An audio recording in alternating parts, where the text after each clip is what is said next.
हर साल इस तरह की खबरें ज़रूर पढ़ते होंगे और हर साल ही आपके आसपास कुछ इस तरह की बातें भी दोहराई जाती होंगी कि इस बार तो बहुत ठंड पड़ी है। ये ठंड तो असहनीय हो गई है। Indian institute of science education and research ने जनवरी 2024 में एक रिपोर्ट जारी की थी। ये रिपोर्ट बताती है कि भारत में साल 1982 से 2020 के बीच शीत लहरों की संख्या 506% यानी 5 गुनी बढ़ गई है। भारत को हर साल कोल्ड वेव यानी शीत लहरों का सामना करना पड़ता है। आखिर ऐसा क्यों हो रहा है?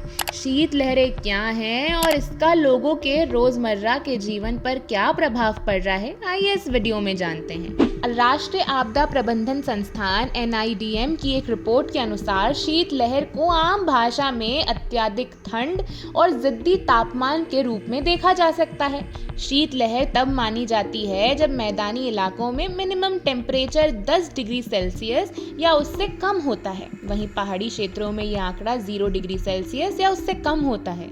भारत में शीत लहरें आमतौर पर नवंबर से फरवरी के महीने के बीच होती हैं। वहीं जनवरी के महीने में ये अपने चरम पर होती है। इस दौरान 3 से 5 दिनों के लिए मिनिमम टेम्परेचर 4 डिग्री सेल्सियस या उससे भी नीचे गिर जाता है।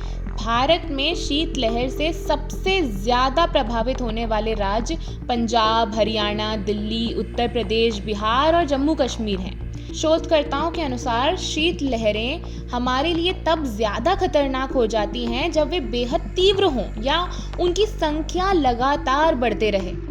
शीत लहरों की संख्या कैसे बढ़ती है? कई शोधकर्ता शीत लहरों की बढ़ती संख्या को क्लाइमेट चेंज यानी जलवायु परिवर्तन से जोड़कर देखते हैं। जलवायु परिवर्तन से लानीना की घटनाओं पर भी गहरा असर पड़ता है और वे कहीं अधिक तीव्र हो जाती हैं।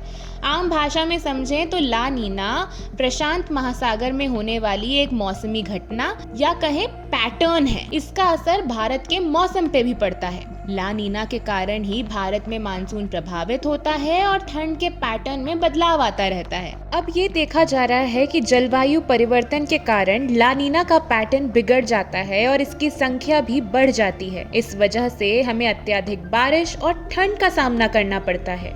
शीत लहरों से लोगों का जीवन किस तरह प्रभावित होता है? साल 2021 में the Lancet planetary health journal पर प्रकाशित एक स्टडी के अनुसार भारत में असामान्य ठंड से होने वाली मौतों की औसत संख्या प्रति वर्ष 6,55,400 है। सिर्फ इतना ही नहीं, हर साल दिल्ली समेत आसपास के कई उत्तर भारतीय राज्यों को ठंड के दिनों में खराब एयर क्वालिटी या प्रदूषित हवा का सामना करना पड़ता है। प्रदूषण और शीत लहर के मेल से ये स्थिति और भी खराब हो जाती है। द इंडियन एक्सप्रेस की एक रिपोर्ट बताती है कि इस तरह से जब ठंड अपने चरम पर होती है तो हाइपोथर्मिया, शीतदंश और सांस की तमाम बीमारियों का खतरा भी बढ़ जाता है। रिपोर्ट्स ये भी बताती हैं कि शीत लहरों के चलते पड़ने वाली अत्यधिक ठंड और धूप न मिलने की वजह से लोगों के मानसिक स्वास्थ्य पर भी गहरा असर पड़ता है। वहीं इसके कुछ अप्रत्यक्ष प्रभाव ऊर्जा की खपत, खेती, रोजगार और यहाँ तक कि शिक्षा पर भी देखने को मिलते हैं। इस तरह की कड़ाके की ठंड गरीब, बेघर और हाशिए पर रह रहे लोगों की मुश्किलों को और भी बढ़ा देती है, क्योंकि भोजन, गर्म कपड़े और घर जैसी बुनियादी जरूरतों तक इनकी पहुंच लगभग न के बराबर होती है।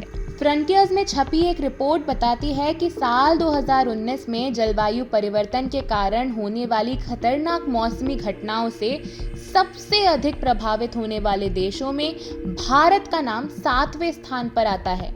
ऐसे में पर्यावरण और जलवायु परिवर्तन से जुड़े मुद्दों को मुख्य धारा में लाए जाने के साथ साथ इस पर गंभीरता से विचार करने और सही कदम उठाने की भी बेहद जरूरत है। अगर आप या आपकी संस्था भी पर्यावरण के क्षेत्र में काम करती है और आप अपने अनुभव या मुद्दे से जुड़ी कोई भी जानकारी हमारे साथ साझा करना चाहते हैं तो हमें hindi@idronline.org पर ईमेल करें। आगे आप किस विषय पर वीडियो देखना चाहते हैं हमें कमेंट करके ज़रूर बताएं और साथ ही इस वीडियो को लाइक करें, शेयर करें, हमारे चैनल को सब्सक्राइब करें और हमें सोशल मीडिया पे फॉलो करना न भूलें।